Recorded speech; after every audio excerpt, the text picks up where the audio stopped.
Hello SSS members and pensioners, it's me Angel. Welcome back sa aking YouTube channel. Sasagutin natin tong comment ni Sir Popoy. Hello sir, sabi niya, Ma'am, paki-explain yung pag nag-pension ng 5 years or more, wala ng death claim makukuha ang secondary at designated beneficiary. Alright, kaya naman sa video na ito, yan po ang ating pag-uusapan. Ano ba tong 5-year guaranteed period para sa ating mga SSS pensioners? Ganito po yun. Para sa ating mga SSS pensioners dyan, no, na hindi pa to alam guys. Ang 5-year guaranteed period na ina-apply po sa inyong mga SSS pensioners ay mangyayari lang yan kapag wala na kayong primary beneficiary. Ang primary beneficiary natin, legal spouse at below 21 years old na anak. Okay? So tingnan nyo to guys, ang order of beneficiary sa SSS. Pag sinasabi nating orders, pagkakasunod-sunod yan ha, hindi po pwedeng i-reshuffle yan. So dito, nangunguna lagi ang primary beneficiary, legal spouse at below 21 years old na anak. Susunod ang secondary, magulang ng member. Susunod ang designated, kung sino yung nilagay niyang beneficiary doon sa kanyang SSS records. And then, the legal heirs. So, ikaw SSS pensioners, no, pensionado ka na ni SSS. Kung meron ka pang primary beneficiary, pag namatay kayo, at meron ka pang primary beneficiary, buhay pa si legal wife mo, or meron ka pang below 21 years old na anak, ang death claim na makukuha nila po ay monthly pension. Hindi po natin i-apply ang 5-year guaranteed period dyan. Okay? Tandaan niyo po, si primary beneficiary lang po ang magma-monthly pension. Other beneficiaries, lump sum lang yan. Yun ay kung may makukuha pang lump sum.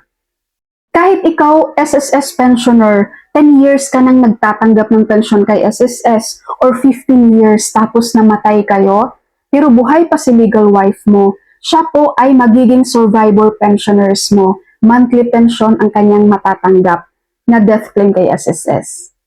Okay, ngayon, kapag wala ka ng primary beneficiary, wala ka ng legal wife, at wala ka ng below 21 years old na anak, so X natin to, magpuproceed tayo ngayon sa iyong secondary beneficiary, which is ang iyong mga magulang, no? Member na namatay. Kung buhay pa po ang mga magulang mo, ang death claim na makukuha nila ay lump sum. Pero ito na, dito na po papasok ang 5-year guaranteed period. Tandaan natin, ang 5-year guaranteed period sa inyong mga SSS pensioners, papasok po ito. May apply po ito sa inyo kapag wala na kayong primary beneficiary. Okay? So let's say for example, nag-i-enjoy ka na po ng 5 years or more sa pagiging pensioner ng SSS at namatay kayo. So si secondary beneficiary nyo, wala na pong makukuhang death claim sa SSS yan. Okay? Pag sabihin mo, paano ma'am kapag wala na rin akong secondary, designated lang meron ako. Same lang po. Si secondary at designated, pareho lang yan, lump sum. At parehong papasok po dito guys, ang 5-year guaranteed period. Okay po, so wala ng primary, wala ng secondary. Dito tayo magpuproceed sa iyong designated beneficiary. Yung nilagay mong beneficiaries mo sa SSS. Let's say for example, 3 anak mo itong nilagay mong designated beneficiary. Over 21 years old na sila. 3, di ba? Tapos namatay kayo guys. Kapag naka 5 years na kayong sa pagiging pensionado, wala rin silang makukuhang death claim. Pero kapag doon sa hindi ka naman umabot ng 5 years, let's say for example, naka 3 years pension ka lang with SSS, so may natitirang 2 years. Itong natirang 2 years na to guys, ito yung ma-claim as death claim lump sum ng iyong designated beneficiary o kaya ng iyong secondary beneficiary.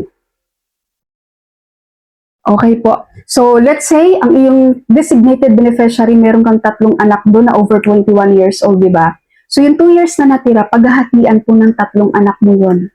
Nagigets niyo po ba? Malinaw po ba ang pagka-explain ko guys sa 5-year guaranteed period sa inyong mga pensionado na ni SSS? Okay? At tandaan mo rin po SSS pensioners ha, kung sino yung nilagay mong designated beneficiary doon, let's say for example, 3 tao ang nilagay mong designated beneficiary, dapat silang 3 din ang magki-claim yan kay SSS. No, kung meron pang maklaim ha.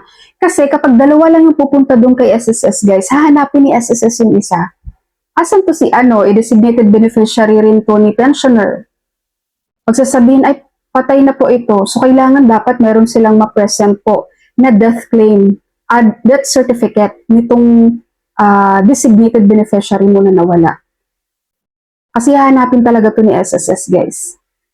Okay, SSS members and pensioners, that's all for my video for today. Thank you so much for watching everyone. God bless you.